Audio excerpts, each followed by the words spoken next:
The question's been popping up a lot these days.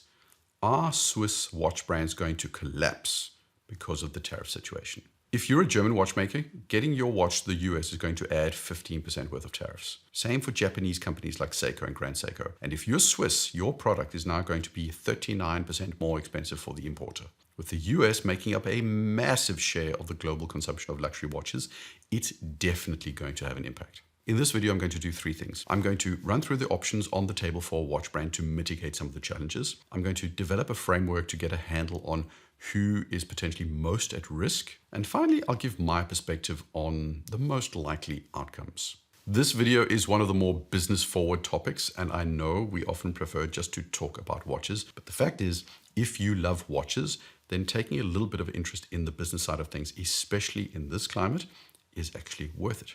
So, with that said, let's dive in. Options. Let's try to keep this short. Option 1, stop selling to the United States. It's a theoretical option. If your current share of revenue from the US is a teeny tiny bit, then it's a feasible option. You cut back on the investment and you see what happens. If your revenue is 25 or 50% dependent on the US, then it probably isn't an option. On a smaller scale, you could see scenarios where some inventory is redirected, but since no other region is really going gangbusters in terms of growth other than except maybe India, it's not like there's an excess demand somewhere else that's going to pick up the slack. Option number 2, move production to the US. I'm going to be totally unequivocal on this. It's not happening. Watches are rarely made in one factory. Components come from multiple specialized sources, so moving one piece of the puzzle isn't going to solve the problem. Even just moving assembly to the US is largely not feasible because the imported parts are also getting tariffed. Plus, these factories are not cheap to build and they take a long time to build. Rolex started building new factories in Switzerland a couple of years ago, and they don't expect to be fully online until mid-2029. So this isn't happening. No watch manufacturing is moving from Switzerland to the US ever. Option 3, raise prices. Duh. Of course, the tariff is levied on the import price, so it's 39% on a lower price than the MSRP you and I see. The question, though, is how much of that tariff do you pass on to the consumer? All of it? Some of it? It basically comes down to how much profit can you stand to lose versus how much drop-off in customers do you expect from a higher price. In theory, you could choose to not raise prices, but the reality is very few brands, to my knowledge, make the kind of profit where they can eat a 39% cost increase. Plus, the retailers would especially be the ones getting their margins hit. Hopefully you're enjoying my content. If so, and you're new here, then definitely consider clicking the subscribe button. It is hugely appreciated. Thanks a ton.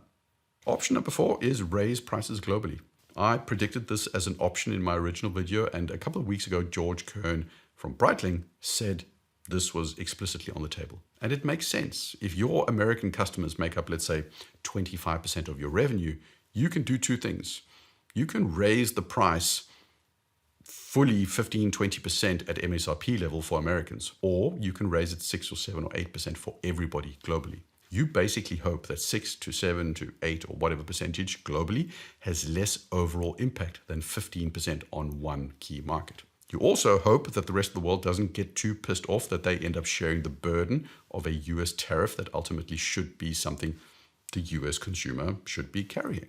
Now, how do we identify those that are most at risk? Well, I think it's down to a couple of factors. First is, of course, the exposure to the United States. How much of your business is done in the US? If you're Swiss and your entire market is the United States, you have a bigger problem than some brand that has zero presence in the US, obviously. On average, the US makes up about 25% of watch sales globally. Now, this data is usually closely guarded. Rolex doesn't tell us how much or where their stuff sells, but we do have some indicators. Swatch Group indicate that about 18% of their revenue at group level is US based. Richemont states at group level that 25% of their revenue at group level is US based. LVMH is 25% as well. This difference makes sense to me at least. LVMH and Richemont are skewed towards more premium brands, where Swatch Group has everything from entry level to premium. The concentration of ultra and hyper wealthy people is massive in the US, so it stands to reason that the more high end your portfolio is, or your brand is, the more dependent you likely are on the US. Swatch Group also very actively make use of a regionalization strategy where brands like Longines for a long time have been strategically prioritizing Asia and the Far East over the US. Tissot have been more focused on the US but have come from a very low starting point. I would also argue that if you are a mainstream brand, so you have a better known brand, you're more exposed to the US. Intuitively, I think the share of US customers that Patek have is going to be higher than Vacheron Constantin or Moser.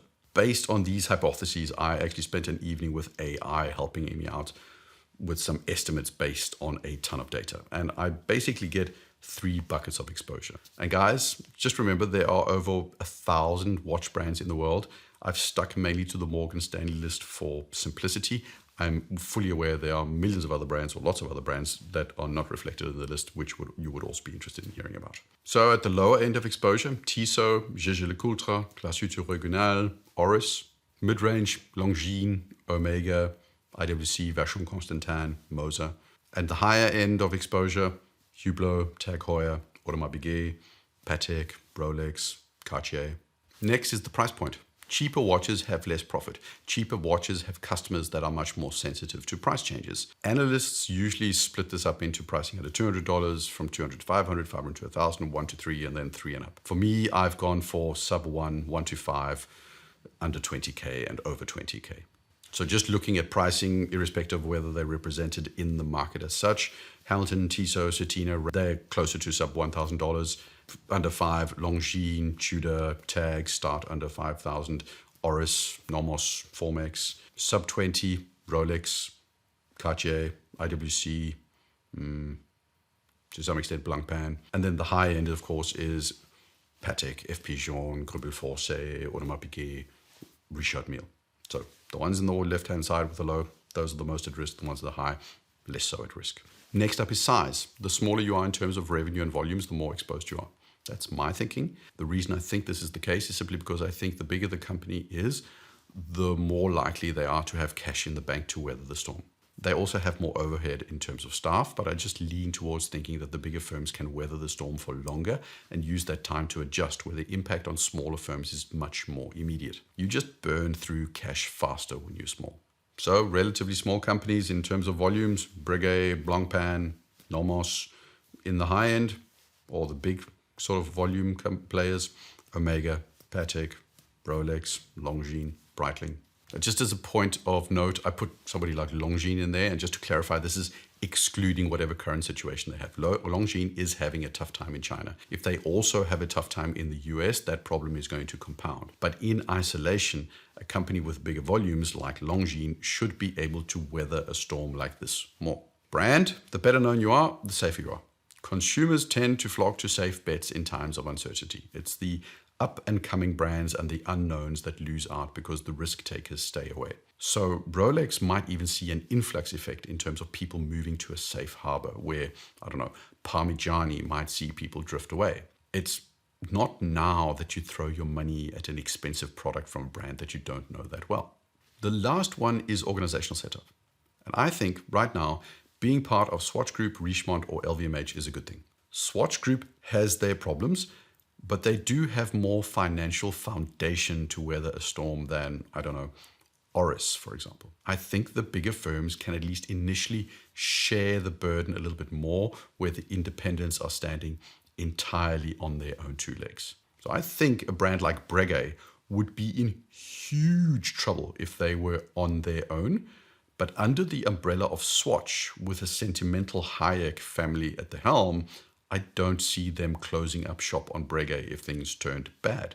Intuitively, I think Swatch would too. They've got a low price point, they've got massive US exposure, they've got lots of employees in stores. That's a recipe for pain. But in the Swatch Group, it's potentially a different story as to how management deals with that challenge. As for conglomerates spinning these kinds of brands off, sure, it's a theoretical possibility, but who exactly would buy them right now? Private equity is over-leveraged these days, and this just isn't a buy-up kind of world right now. So organizational setup is sort of a saving grace for some brands that might otherwise be in big trouble. So where does that leave us? Well, this is where it gets super nerdy and super consultancy.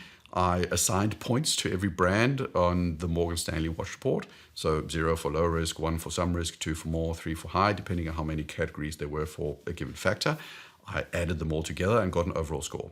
Those with the highest number have the biggest risk factors. Now, there are statisticians and economists and quants out there in my audience who definitely are smarter than me, and they would apply even more rigor to the approach. But as a desktop exercise, it's good enough to have an interesting conversation. But I wouldn't base my investment decisions on it. Who'll be impacted the most? No matter how much I played around with my system, Swatch, the brand. Not the group, but they consistently pop up on top. And why? They've got a low price point, they've got large market exposure, and it leaves them super vulnerable. Being in Swatch Group is a good thing, and the overall size of their operation at least indicates some robustness, but they are, at least what I see, kind of at risk. Next up, Omega, Longines, Tissot, Breitling, Cartier, Balmain Mercier, Bell & Ross, a couple of others. These are, price-wise, a lot of the mid-range brands with varying degrees of US exposure. Tissot has been growing fast in the US, but that also means they're not as exposed. That leaves them a little bit safer on paper than other low-cost brands, because if they were low-cost alone and highly exposed, that would be a problem. Omega, they're in this mid-range because it's a question of presence and price point. They're not so expensive that their customers are completely indifferent to price increases, but they are so big that the US means a lot to them. Fortunately, they're also well known, so they could have that safe harbor effect to them. And the brands with the lowest exposure and risk? Audemars Piguet, Patek, Rolex, Moser. And why are they at lesser risk? They've got higher prices with more price, flexible or tolerant customers. They've got big volumes, and that really insulates them. And also, they are strong, recognizable brands for the most part. Their challenges are probably their level of reliance on the market as a whole. And again, this is a desktop exercise by a dude with way too much time on his hands. And it's not to say that they won't all be impacted. They will. Some are just more exposed to the impact of the waves. And it's the smaller ones, the lesser known ones, the niche ones, the cheaper ones. Watches for rich people will be fine, but regular Joe is getting fewer fun and interesting options, which I think is a massive shame. And that leads me to what I think most likely happens.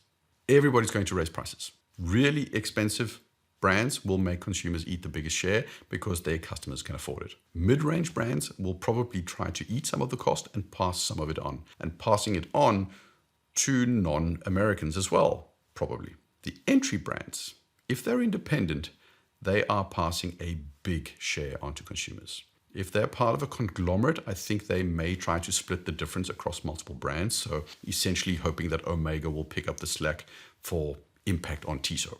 These brands, especially at the lower end, are cutting back on expensive flagship ideas as well. Anywhere where a brand can save on other types of overhead, they will. We'll see more companies lean into releasing fewer new models. They'll try for a less is more approach. Investment in new ideas is something that burns cash, and until things stabilize, there's going to be an incentive to not burn through the cash. Those that can fire people will fire people. And again, this will hurt smaller brands more. You've basically got 4 big costs in these companies. It's materials, it's machines, it's electricity or resources, and employees. I think the smaller you are, the more your headcount takes up your overall share of costs, which I think could lead to a vicious cycle because these brands are more dependent on those people. As an illustration, Rolex sells somewhere around 1.2 million watches. They have, as far as I can tell, 15,000 employees.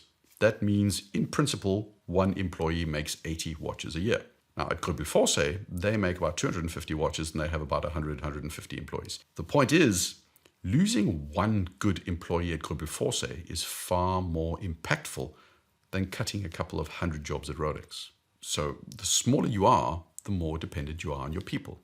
The big volume players are going to cut staff. The mid-range will too, and the smaller brands are going to be left with some really, really tough choices. Do you keep the people and burn through the costs, or do you fire the people and have no one to produce? And the last piece, cut back on orders. Very few brands are fully vertically integrated. So you're getting stuff from suppliers, bracelets, plates, movements, all sorts of stuff. They're going to order less stuff. And the biggest impact, I actually think, is initially not going to be felt directly at the watch maisons, but at those sub-vendors.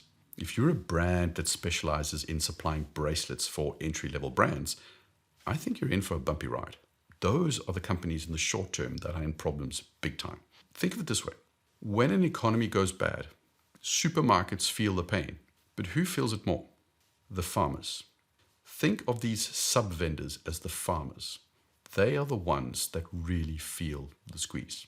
Two other things are going to happen as well. People are going to try and buy more grey market watches in the US. That's going to dry up eventually, but in the short term, it will lead to a boom for grey market dealers. And second, rich people are going to fly abroad to buy their expensive watches, and they're going to try and sneak them into the country.